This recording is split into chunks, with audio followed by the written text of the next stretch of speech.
السلام علیکم ورحمۃ اللہ وبرکاتہ۔ بسم اللہ الرحمن الرحیم۔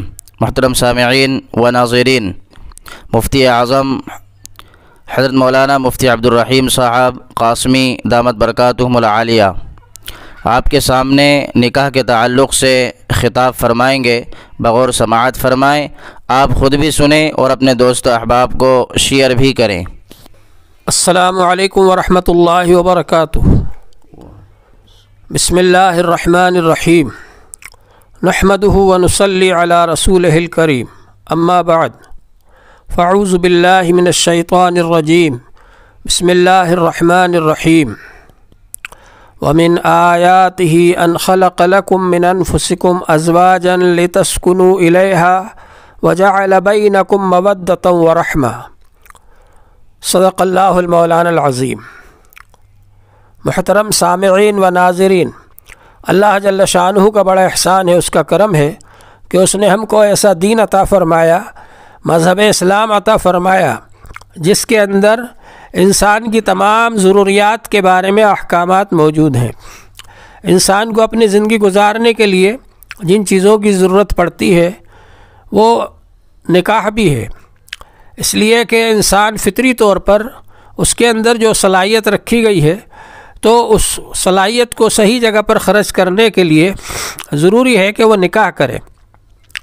حضور پاک صلی اللہ علیہ وسلم نے اس پر عمل کر کے ہم کو بتلایا۔ اللہ جل شانہ نے ارشاد فرمایا، وَمِنْ آیَاتِهِ أَنْ خَلَقَ لَكُم مِّنْ أَنفُسِكُمْ أَزْوَاجًا۔ اللہ کی قدرت کی نشانیوں میں سے یہ ہے کہ تمہارے انسانوں میں سے ہی جوڑے بنائے۔ اللہ تبارک و تعالی نے مرد اور عورت بنائے، جوڑے بنائے، یہ اللہ تبارک و تعالی کی قدرت کی نشانی ہے۔ اور اللہ تبارک و تعالی نے نکاح کا سلسلہ جاری فرمایا۔ نکاح ایسی عبادت ہے جو آدم علیہ السلام سے لے کر جاری ہے اور جنت میں بھی جاری رہے گی۔ یہ ایسی عبادت ہے، نکاح کا سلسلہ جاری فرمایا، اس لیے کہ بغیر نکاح کے جو لوگ ساتھ رہتے ہیں اور اپنی خواہش پوری کرتے ہیں تو اس کی وجہ سے بجائے فائدے کے نقصانات ہوتے ہیں۔ حضور پاک صلی اللہ علیہ وسلم نے ارشاد فرمایا، ما تری للمتحابین مثل النکاح۔ نکاح سے جو محبت پیدا ہوتی ہے کسی اور طریقے سے پیدا نہیں ہو سکتی۔ اور اللہ تبارک و تعالی نے فرمایا کہ ہم نے تمہارے درمیان میں آپس میں محبت پیدا کر دی اور ہمدردی پیدا کر دی۔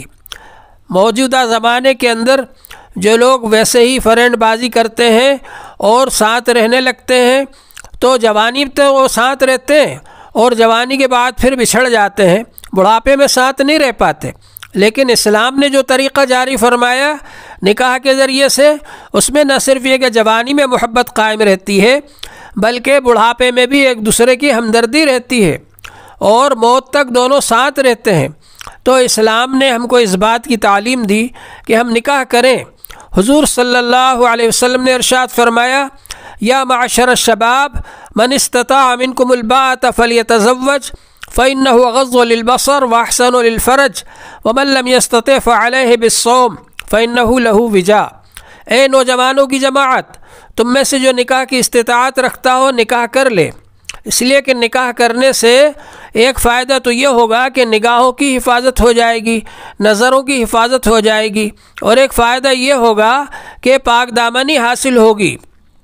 حضور پاک صلی اللہ علیہ وسلم نے ارشاد فرمایا ہے، من تزوج فقد استکمل نصف الایمان فلیتق اللہ فی النصف الباقی۔ جس نے نکاح کر لیا اس نے آدھا ایمان محفوظ کر لیا، اس کے آدھے ایمان کی حفاظت ہو گئی، اب وہ آدھے کے بارے میں اللہ تعالیٰ سے ڈرتا رہے۔ تو نکاح کے ذریعے سے آدمی کے ایمان کی حفاظت ہوتی ہے، پاک دامنی حاصل ہوتی ہے اس کو۔ اور اسی طرح سے نکاح کے اندر اس بات کی کوشش ہونا چاہیے کہ ہم ایک دوسرے کا حق ادا کریں، بیوی بچوں کا حق ادا کریں۔ بہت سے لوگ بیوی کے ساتھ میں اچھا برتاؤ نہیں کرتے۔ حضور پاک صلی اللہ علیہ وسلم نے فرمایا، استوصوا بالنساء خیرا، عورتوں کے ساتھ اچھا برتاؤ کرنے کی مجھ سے وصیت حاصل کر لو۔ عورتوں کے ساتھ میں اچھا برتاؤ کرنا یہ ضروری ہے۔ اسی طرح سے بیوی بچوں کا حق ادا کرنا یہ ضروری ہے۔ جو لوگ بیوی بچوں کا حق ادا نہیں کرتے اور نکاح کرنے کے بعد میں ان کے کھلانے پلانے کا خیال نہیں رکھتے، ان کے کپڑوں کا خیال نہیں رکھتے، ان کو صحیح طرح سے گھر میں نہیں رکھتے، تو ان سب چیزوں کا انتظام کرنا ضروری ہے بیوی کے لیے۔ اسی طرح سے یہ بھی ضروری ہے کہ بیوی کے ساتھ میں اچھا برتاؤ کیا جائے اور اچھے اخلاق سے پیش آیا جائے۔ بیوی کے ساتھ میں بد اخلاقی برتنا اور اس کو مارنا پیٹنا اور تکلیفیں دینا یہ جائز نہیں ہے اسلام کے اندر، اس کو منع کیا گیا ہے۔ لہذا بیوی کے ساتھ میں اچھا برتاؤ برتا جائے۔ اسی طرح سے بچوں کے ساتھ میں اچھا برتاؤ کیا جائے اور ان کو اچھی تعلیم دی جائے، دینی تعلیم سے ان کو آراستہ کرایا جائے، ان کے اخلاق کی تربیت کی جائے، یہ سب ضروری ہے۔ اور اس کے ساتھ میں یہ بھی ضروری ہے کہ ہم اس بات کی کوشش کریں کہ ہمارا معاشرہ صحیح بن جائے۔ ہم میں سے ہر ایک اگر اپنے آپ کو صحیح کرنے کی کوشش کر لے تو پورا معاشرہ صحیح بن سکتا ہے۔ نکاح کو آسان کرنا چاہیے۔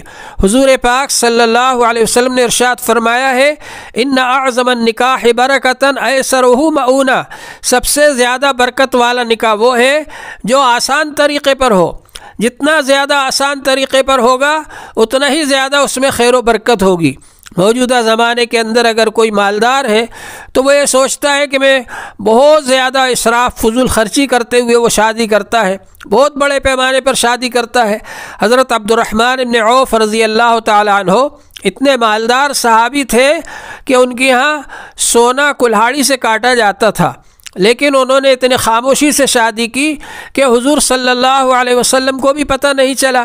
جب وہ آئے آپ کی مجلس میں اور حضور صلی اللہ علیہ وسلم نے ان کے کرتے پر ایک پیلا نشان دیکھا جو عورتیں خوشبو لگایا کرتی تھیں، اس کا نشان تھا، کیونکہ حضور صلی اللہ علیہ وسلم نے فرمایا مردوں کی خوشبو ایسی ہونا چاہیے کہ اس میں رنگ نہ ہو، مہک ہو، اور عورتوں کی خوشبو ایسی ہونا چاہیے کہ اس میں رنگ ہو۔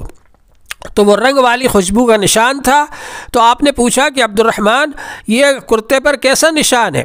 تو انہوں نے جواب دیا کہ اللہ کے رسول میں نے شادی کر لی ہے۔ تو حضور صلی اللہ علیہ وسلم نے فرمایا کہ اچھا شادی کر لی ہے تو ولیمہ ضرور کرنا، اگرچہ ایک بکری سے ہو۔ تو معلوم یہ ہوا کہ ولیمہ کرنا سنت ہے، اور نکاح کے اندر ایجاب و قبول کا درجہ فرض کا ہے۔ اور اسی طرح سے یہ بھی ضروری ہے کہ گواہ ہو، بغیر گواہوں کے نکاح نہیں ہوگا، گواہوں کا ہونا شرط ہے۔ اور حضور صلی اللہ علیہ وسلم نے فرمایا اعلن النکاح، نکاح کا اعلان کرو، اور وجعلوہ فی المساجد، اور مسجد کے اندر نکاح کرو تاکہ مسجد کی خیر و برکت حاصل ہو۔ نکاح ایک عبادت ہے، مسجد میں ہونا چاہیے۔ بچی جب بالغ ہو جائیں تو ان کا نکاح کر دینا چاہیے جتنا جلدی ہو سکے۔ حدیث پاک میں آتا ہے کہ اگر بچی بالغ ہو گئے اور پھر والد نے نکاح نہیں کیا تو اگر ان بچیوں سے کوئی گناہ ہو جائے گا تو اس کے بارے میں والد سے بھی پوچھا جائے گا کہ تم نے اپنے فریضے میں کیوں دیری کی، تم نے تاخیر کیوں کی۔ تو اس لیے جتنا جلدی ہو سکے بچوں کے بالغ ہونے کے بعد نکاح کر دینا چاہیے۔ اور موجودہ زمانے کے اندر جو یہ سلسلہ شروع کیا جا رہا ہے کہ لڑکیوں کی شادی 21 سال کی عمر میں ہو، تو ظاہر ہے کہ یہ بہت زیادہ عمر ہو جائے گی، کیونکہ ہندوستان میں لڑکیاں بالغ ہو جاتی ہیں 15 سال میں، 16 سال میں، 18 سال میں بالغ ہو جاتی ہیں۔ تو یہ کوشش ہونا چاہیے کہ جتنا جلدی ہو سکے نکاح ہو، اور یہ مطالبہ کرنا چاہیے کہ اس قانون میں ترمیم کر کے اور مسلمانوں کے مذہب کے مطابق اس کو بنانے کی کوشش کی جائے تاکہ مسلمانوں کو اس پر عمل کرنے میں کوئی پریشانی نہ ہو۔ موجودہ زمانے کے اندر بھی اور جو بھی ایسے کام ہیں وہ ہم کو سب کو اسلام کے مطابق کرنے کی کوشش کرنا چاہیے۔ اور اگر ہم لوگ مطالبہ کریں گے، مسلم پرسنل لا بورڈ ایک مستقل ایک تنظیم ہے، اس کی طرف سے بھی کوشش